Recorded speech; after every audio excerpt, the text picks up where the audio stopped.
Hebreus 10, verso 39. Aqueles que puderem ficar de pé, vamos fazer a leitura da palavra do Senhor. Nós, porém, não somos daqueles que se retiram para a perdição, mas daqueles que creem para a conservação da alma. Vamos repetir? Nós, porém, não somos daqueles que se retiram para a perdição, mas daqueles que creem para a conservação da alma. Este dia, que desta maneira, como já partilhei convosco, já não fazíamos desde 2020, Deus tem sido muito bom para nós, muito bom para nós. A mensagem que vos quero pregar nesta manhã chama-se Não há fé em isolamento. Não há fé em isolamento. Eu creio que todos, de uma maneira ou de outra, sentimos-nos tentados, volta e meia, a querermos ir à frente sozinhos. Isto aplica-se a qualquer circunstância da nossa vida, seja profissionalmente, seja nos nossos amores e paixões, aquela tentação constante de querermos ir à frente sozinhos. Mas o que eu quero partilhar contigo nesta manhã, com a Bíblia aberta, é que com Cristo, permite-me dizer assim, com Cristo o esquema é outro. Nós só progredimos quando estamos juntos do corpo de Cristo que a Igreja é. É assim que o avanço acontece, quando nós seguimos Jesus Cristo. Não seguimos à frente sozinhos, isolados, pelo contrário, seguimos quando estamos juntos. E é isso que nesta hora nós vamos também, uma vez mais, orar, para que o Senhor faça acontecer. Agora, nós queremos adicionar a esta oração uma oração especial, nesta manhã. Porque, como já tinha sido anunciado à Igreja, nos 2 últimos anos, de uma maneira particular, o nosso pastor Filipe passou 2 períodos de licença sem vencimento, dedicado ao trabalho da Igreja. Porque, como nós já sabíamos, de há uns anos para cá, a sua vontade era dedicar-se inteiramente ao ministério da palavra. E então esse foi um desafio que a família Sousa abraçou de um modo particular nos últimos 2 anos. E que nós agora, em janeiro de 2023, de facto estamos hoje neste lugar de podermos ver e, usando os nossos recursos, sustentar a família Sousa para poder fazer isto mesmo. Por isso eu queria chamar nesta hora o Filipe, a Rita, a Isabela, a Maria, o David e o Daniel, e quero chamar os pastores presentes e os diáconos também. Também convidar as esposas dos pastores para se juntarem aqui à frente e também de uma maneira especial representarem neste momento a nossa intercessão pela vida da família Sousa, pelo Filipe em particular, mas por toda a família. Não é uma consagração, isso já foi feito há uns anos, em 2014, mas é especial para nós e nós não queremos desperdiçar esta oportunidade de hoje, de uma maneira particular, nós estarmos a agradecer a Deus por Ele estar a responder à vontade que o Filipe tem de se dedicar inteiramente à palavra do Senhor e o que isso significa de Cristo estar mais entre nós também através deste serviço. Quero convidar toda a Igreja a poder ficar em pé. Nós vamos orar pela família Sousa agora. Querido Deus, nós somos gratos por este encontro aqui nesta manhã, que não acontece sem que Tu te encontres também connosco. Senhor, nós agradecemos-te de um modo especial nesta hora pela vida do Filipe, que tem sido um dos pastores desta comunidade. Ó Senhor, nós agradecemos porque a vontade que ele tem de pregar a Tua palavra não foi dada por nós só a reconhecemos, porque ela foi dada por Ti. Ó Senhor, e nós agradecemos-te pelo modo como, através desta vontade, nós temos conhecido mais Jesus, amado mais Jesus, dependido mais do Teu Espírito através do serviço do Filipe. Serviço esse que ele não faz sozinho, faz sempre com a Rita. Ó Senhor, e nós oramos também pela Isabel, pela Maria, pelo David, pelo Daniel, por esta família que tem servido esta casa de oração ao longo dos anos, mas que de um modo especial, agora a partir deste ano, se devota inteiramente a isso. Obrigado, Senhor, Tu tens trazido abundância a este lugar. Nós somos gratos por isso, lembrando ainda agora aqueles que Tu juntaste a nós nos últimos anos, Senhor. Ó Senhor, o que nós pedimos é que Tu os acompanhes de uma maneira que qualquer pessoa que conviva com o Filipe e com a família Sousa, Senhor, quer nesta igreja, quer fora dela, possa conhecer a história de Jesus. Nós oramos por redenção através deste testemunho público dele, no púlpito e fora do púlpito. Nós agradecemos por todas as coisas que vêm do facto de nós vermos esta família Sousa a crescer diante dos nossos olhos e todo o crescimento espiritual que daí tem vindo para nós também. Nós pedimos que Tu ainda sejas connosco, agora que nos preparamos para voltar à Tua Palavra, para que Tu faças crescer em nós esta consciência de que não é possível caminhar com Cristo sem caminhar junto da Igreja, do corpo que Cristo tem aqui. E nós, tudo isto, oramos no nome dEle, no nome de Jesus Cristo. Amém. Amém. Os irmãos podem ficar sentados.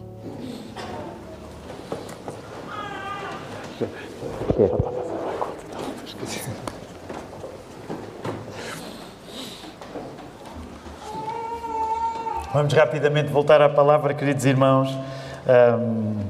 O sermão de hoje, na verdade, limita-se a pegar no sermão do Mark na semana passada. Nós íamos ter um dia assim mais preenchido por conta da assinatura da declaração de fé, de orarmos pela família Sousa, e então, durante esta semana, quando estávamos os três juntos, eu confessava ao Mark, vou pegar apenas no último verso, tu já o mencionaste, portanto, de certa maneira, este sermão está a parasitar o sermão do Mark na semana passada, para enfatizar apenas o último verso, o verso 39. Porquê? Porque o plano é este, é suposto que a ênfase que tu encontras aí no verso 39, na ideia de avançar com firmeza, se junta ao facto de neste domingo nós estarmos a renovar o nosso compromisso comunitário com a Igreja. Então é esse o nosso plano, tu encontras aí agora essa frase projetada aí, é precisamente juntar a ideia de firmeza na fé ao facto de nós estarmos aqui a renovar o nosso compromisso comunitário. Agora sim, podes ler. E vale a pena fazer uma pergunta a partir daqui, que é 29 de janeiro de 2023, quem somos nós na Igreja da Lapa? E eu acredito que o verso 39 nos dê a resposta de que nós precisamos. O verso 39 tem uma resposta acerca de ti, que hoje te reúnes neste lugar. Nós somos, segundo o verso 39, dos que não recuam. Quem somos nós? Nós somos dos que não recuam. Dependendo das traduções que estamos a usar, nós somos dos que não retrocedem. E por exemplo, uma tradução interessante da Bíblia para Todos, no português mais corrente, a ideia é transmitida lá como nós não somos dos que voltam atrás. Nós não somos dos que voltam atrás. E isto é ainda mais aconchegante neste domingo, quando nós podemos ver isto também a materializar-se no próprio exemplo da família Sousa, do Filipe e da Rita. Por isso já partilhei contigo que foi fundamental nos últimos 2 anos, sendo esta vontade do Filipe já antiga de se dedicar inteiramente à pregação da palavra aqui na igreja, foi fundamental por 2 períodos esse passo de teste, de fé, de avançar, de não ficar no mesmo lugar. Se tu ficares no mesmo lugar à espera de teres as condições ideais, tu nunca vais sair do mesmo lugar. E essa é uma verdade que o texto te está a dizer aqui no verso 39 e que eu quero até dar-lhe mais corpo, precisamente dizendo para tu, olha como isto acontece, por exemplo, no caso da família Sousa. É preciso avançar, é preciso arriscar, é preciso testar, colocarmos os pés a caminho. Por isso quero lembrar-te rapidamente, visto que só vou insistir um pouco nesta ideia de progresso, tu lembras-te, folheia a tua Bíblia, por favor, anda um pouco para trás. quando estudámos o capítulo 9 e o capítulo 10, eu partilhei contigo que nós estávamos numa fase se quisermos usar assim os termos mais técnicos aqui, estávamos numa fase da exposição. Porquê? Porque uma vez mais, a carta aos Hebreus está-nos a dizer que melhor do que Jesus é impossível. Começámos por ver, Moisés é ótimo, mas não é melhor do que Jesus. Os anjos são extraordinários, mas não são melhores do que Jesus. A lei era valiosíssima, mas não é melhor do que Jesus. E agora, no capítulo 9 e 10, vimos que a exposição era os sacrifícios. Tinham uma importância enorme, mas não são melhores do que Jesus. Porquê? Porque lembramos, as pessoas que estavam a receber esta carta, crê-se que, vindas do judaísmo, estariam a ser tentadas para, diante das dificuldades de serem cristãs, voltarem atrás ao seu velho judaísmo, onde, mal por mal, as coisas poderiam parecer mais seguras ou até sofisticadas. Naquela religião cheia de cuidados, de ornamentos, de sofisticação. E então vemos que uma das preocupações que o autor da Carta aos Hebreus tem é lembrar àquelas pessoas que, sim, ser cristão tem um preço, mas a simplicidade do sacrifício de Jesus é superior a qualquer coisa, por muito complexa e elaborada que tenhamos herdado ela do Velho Testamento. Portanto, não há nada melhor do que Jesus. É por isso que nós demos ao título desta série de mensagens, melhor do que Jesus é impossível. Melhor é impossível. E se tu te lembrares, quando nós chegamos ao capítulo 10, deixámos essa parte da exposição e passámos a partir do verso 19 para a parte da exortação. E essa é uma das coisas fantásticas quando nós lemos a Bíblia, e esta carta aos Hebreus em particular, é que tu tens espaço para uma certa elaboração intelectual dos argumentos, em que estás a lembrar coisas que precisas de estudar história e antropologia para perceber o papel da fé de Abraão, Isaque e Jacó, e Moisés, e os sacrifícios, os sacerdotes, lembram-se ainda no capítulo 7, Melquisedeque, coisas elaboradas, mas ao mesmo tempo esse grande teólogo que é o escritor da Carta aos Hebreus, ele precisa dizer como é que na prática se vive toda esta maravilha teológica. E na prática vive-se através de avisos simples, como vimos há 2 semanas, de não faltes à igreja, por exemplo. Portanto, essa é uma das coisas interessantes que tu encontras na Bíblia. No momento estás a sentir que os teus neurónios está-se a pedir muito deles, mas depois tu vês as coisas a materializarem-se de um modo simples. Provavelmente nesta secção de avisos, nenhum foi tão intenso como aquele que o Mark se dedicou na semana passada, no verso 31. Não é? Coisa terrível é cair nas mãos do Deus vivo. Se há nestes avisos um tom de tenham cuidado, não é? Há um vocês, nesse sentido há um vocês. O autor da Carta aos Hebreus está a usar um vocês. Olha, pessoal, permitam-me dizer assim, pessoal, tenham cuidado. Porquê? Porque os avisos que estão a ser dados nesta fase de exortação tinham sido feitos para os vocês, que são os leitores da Carta aos Hebreus. Mas agora é interessante, quando chegamos ao verso 39, há um nós, que inclui o próprio escritor da carta. Até agora, a exortação tinha-se concentrado num vocês. Vocês encontram esse vocês no lembrai-vos, do verso 32, do não rejeiteis, do verso 35, no necessitais, do verso 36.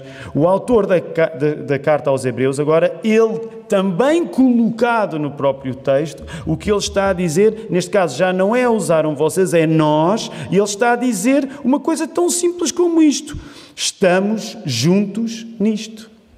Nós estamos juntos nisto. Esta expressão hoje até se simplificou, não é? E, sobretudo os irmãos que vêm do Brasil ainda a usam mais, não é? Mas esta é aquela altura em que, depois de grande e alta teologia, o que a Carta aos Hebreus está a dizer é estamos juntos. Como às vezes se abrevia, né? TMJ, estamos juntos. Este é o momento estamos junto da Carta aos Hebreus. Porque é mesmo isso que ele quer dizer. Recuar é o que tu não deves fazer, recuar é o que eu não devo fazer. Portanto, recuar é o que tu e eu não fazemos como? Como é que nós não recuamos? E é isso que tu encontras no verso 39. Como é que tu não recuas e como é que eu não recuo quando é tão fácil para ti recuar e é tão fácil para mim recuar? E deixa-me dizer, só insistir neste ponto, não julgues que avançar é fácil. Pelo contrário, o mais fácil para nós é cair e desistir. Todos nós somos matéria de desistência. Para desistir tu não precisas de aprender nada, só precisas de ser. Para ficar firme é outra conversa. Portanto, se tu és material de desistência, como eu sou material de desistência, como é que nós não desistimos? É isso que o verso 39 está a querer dizer. Nós não desistimos permanecendo juntos, sendo igreja. Estar juntos é o que os cristãos fazem para não estarem destruídos. Já pensaste nesta ideia? Ela é simples, mas ela é poderosa. Como é que tu não destróis a tua própria vida? Estando junto com aqueles que confiam em Jesus.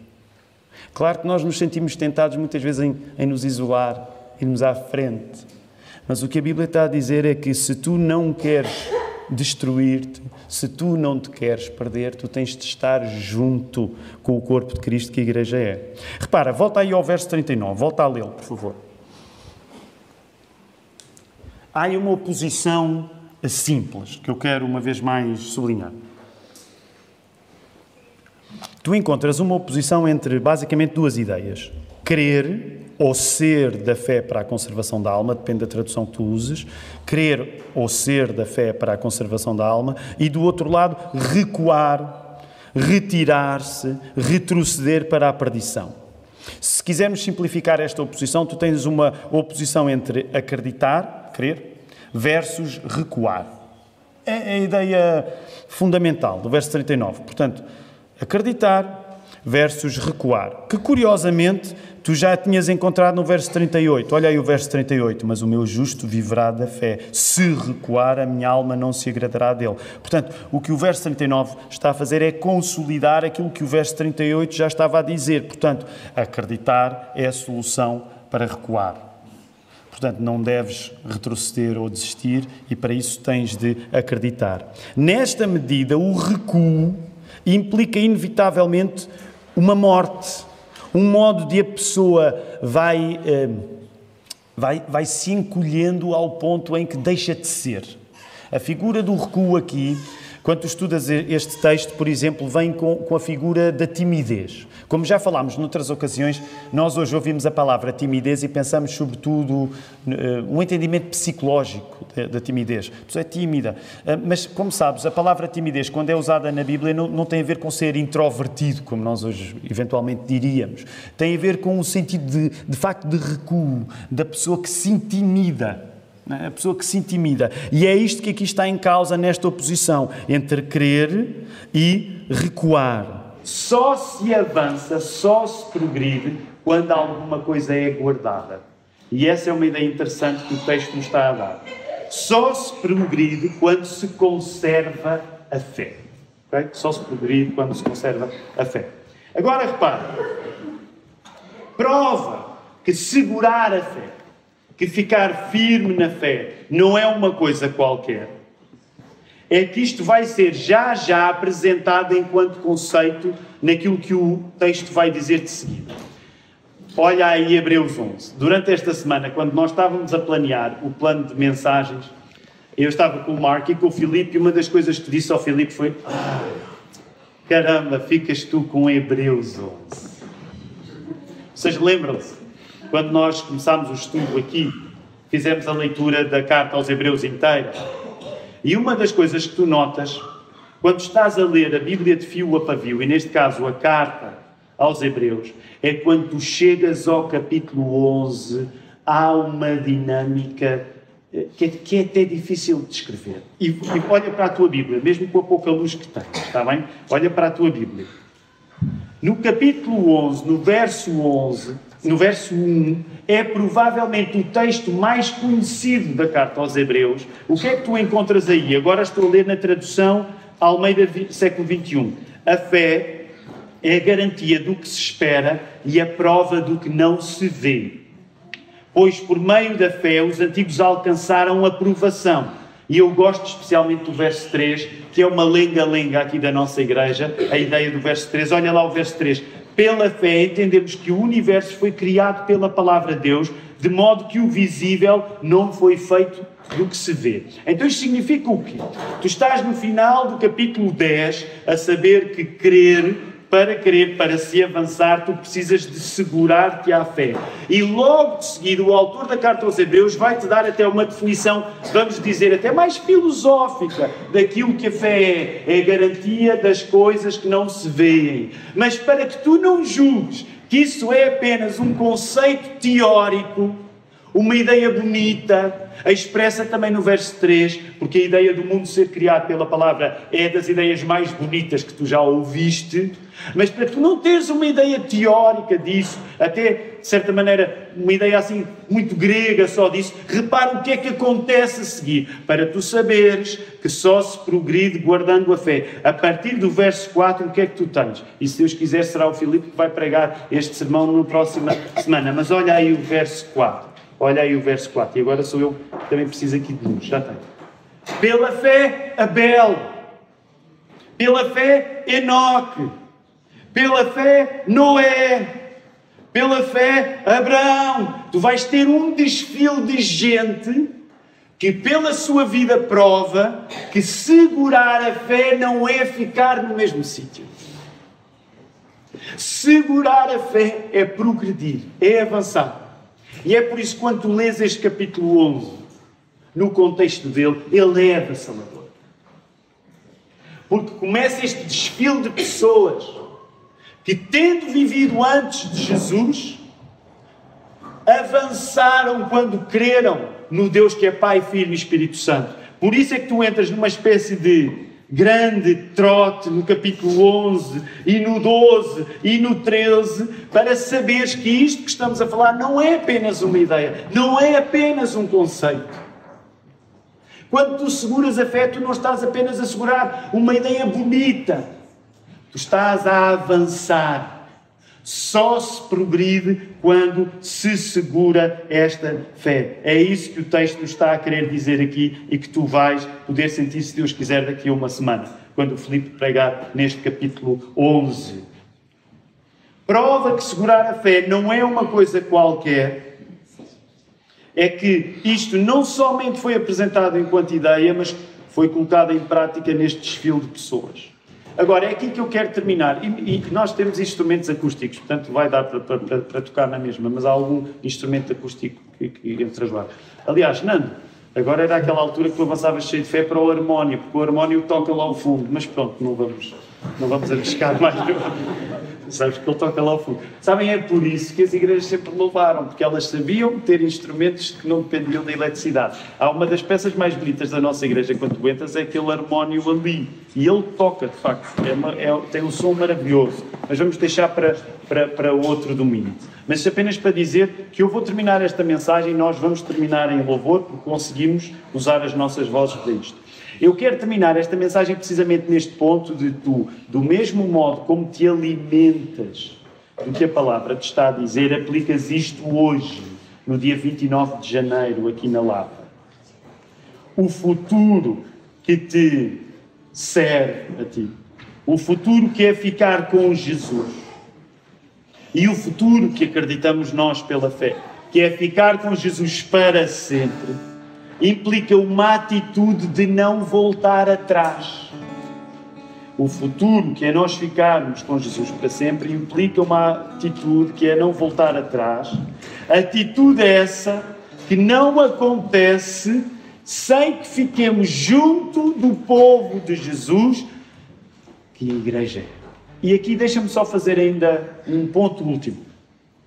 Sabes, se a igreja fosse na Bíblia descrita como o povo de Deus, que também é, já é uma ideia suficientemente forte.